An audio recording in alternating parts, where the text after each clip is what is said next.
Jobs report is in and investors, they are reacting. Take a look at the Dow Jones this morning. It is up right now more than 400 points, and that is because the labor market added 177,000 jobs to last month, despite concerns over the ramp up of President Trump's tariffs. The unemployment rate remained unchanged at 4.2%. Now, those jobs added is slightly down from March. You can see the difference here. 228,000 jobs were added to the labor force. This was last month. And we have CBS News senior White House correspondent Weijia Jiang standing by for more on reactions from the president. But first, let's bring in CBS News Money Watch correspondent Kelly O'Grady. And Kelly, what is the main takeaway from all of this here?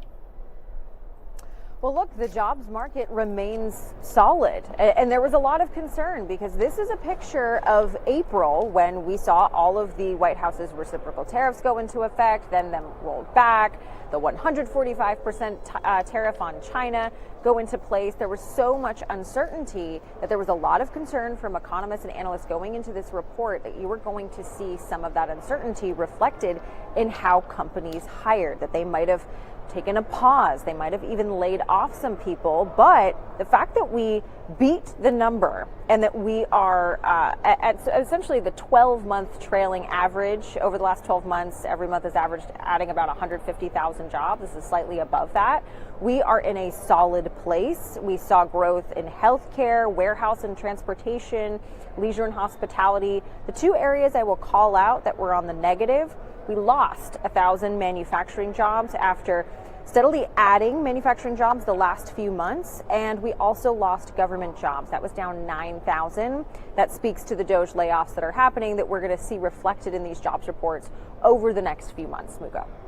Okay, so we know this is a solid report here, but even though this might be good news right now, the growth in sectors like housing and hospitality, that might actually be misleading because they could also be hit hard by the tariffs we keep talking about. So what are you keeping your eye on when it comes to that? That's exactly right. So when I sort of dug into the report, I saw that we added 29,000 jobs in transportation and warehousing that you just mentioned.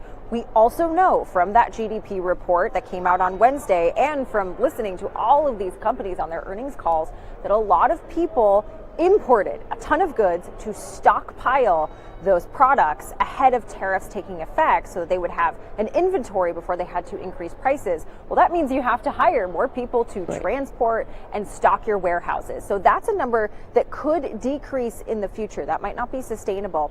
Leisure and hospitality, you also highlighted. We saw an increase of 24,000 jobs. That is an area that we have heard from Airbnb yesterday on their earnings call. We have heard from the airlines that they expect consumers this summer to start pulling back. So again, not necessarily long-term growth there. Overall, like I said, solid, but anecdotally, we have heard businesses saying, we're a little bit in a wait and see. So these next few months, especially if there are no trade deals, are going to be really key to see if the labor market can keep up the strength we go. So, Kelly, what do you think? Does this reinforce the Fed's decisions on interest rates? Absolutely. They will likely hold next week. So you had on Wednesday the Fed's preferred inflation gauge, the PCE report, come out. It was lower. We went closer to that 2% mark. Prices are still rising, just at a lower rate. Now you have a strong or solid labor report at the very least. There is nothing right now that tells the Fed they need to absolutely cut even that GDP report on Wednesday, because you dig beneath the surface, there were a couple of things that might have just been a one-time thing this quarter. So the Fed's looking at this data. They're feeling good about the underlying economy. It's just the wild card of what could happen with tariffs, and that's why they will likely wait and see when it comes to interest rates. Okay, so while we have you here, I want to ask you about this because President Trump ended a Chinese tariff loophole that could raise the costs of online goods. Can you walk us through exactly what happened there? Okay, so there was this loophole that essentially allowed any package that was under $800 coming into the country, it's duty free. President Trump has ended that loophole for packages coming from China and from Hong Kong.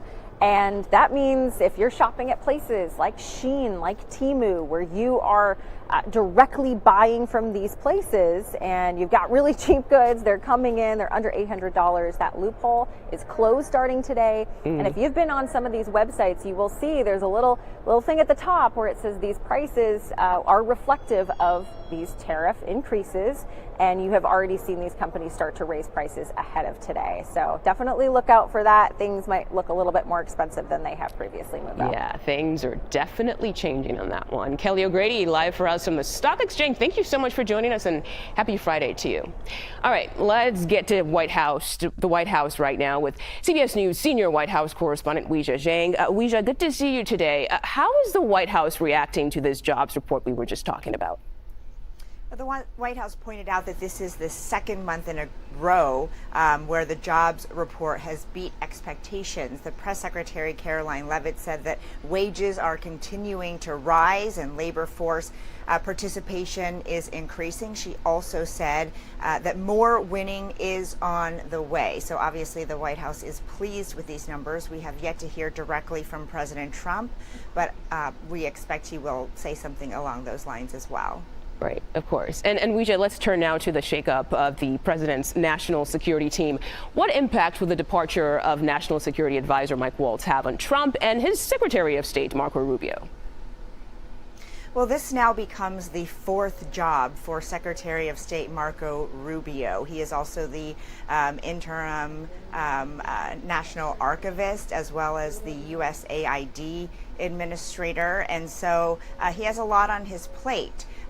So what that means is, in the meantime, he will be in the room, but he already was in many cases, as the president makes many of the most critical decisions with regard to national security. And of course, he has to fill that void. And even though there are names floating out there, right now we don't have, a so-called shortlist of who is a finalist who could actually get the job in the end. As for Mike Waltz, he is nominated to be the ambassador to the United Nations for the U.S. That does require Senate confirmation. And so the president didn't fire him per se, which would reflect poorly on him because, he handpicked Waltz as a very close ally, a very loyal ally to the president, and it could reflect poorly on him if he were to fire any of the people in his cabinet and other top positions, which is very unlike what we saw in Trump 1.0 when he, fired a lot of people because he didn't necessarily handpick them. He was new to Washington and, of course, consulted with many advisors on who to fill positions. Right. Okay, so I also want to ask you about this. The president, he basically released his budget proposal today. He also signed an executive order cutting federal funding to PBS and also NPR. So what else do we know so far that the president might be looking to cut? So you're exactly right, and we need to make sure, to add the distinction that it is just a proposal. Right. It is a proposal to Congress, which ultimately will decide the purse strings. But there are many things that this administration wants to cut. None of them are a surprise. The biggest cut is $26 billion for the federal portion of rental assistance. So getting rid of essentially the federal rental assistance program. He says he wants to empower the states, although it's unclear where they would get the money to do that. Also, $18 billion cut from the National Institutes of Health, cutting also many DEI programs and climate programs. This is really along the lines of what we've already seen DOJ do with existing contracts. And so we'll see how Congress responds to this, but certainly the president once again making his priorities clear. Okay, Weijia Jiang from the White House for us. Thank you so much for your reporting today.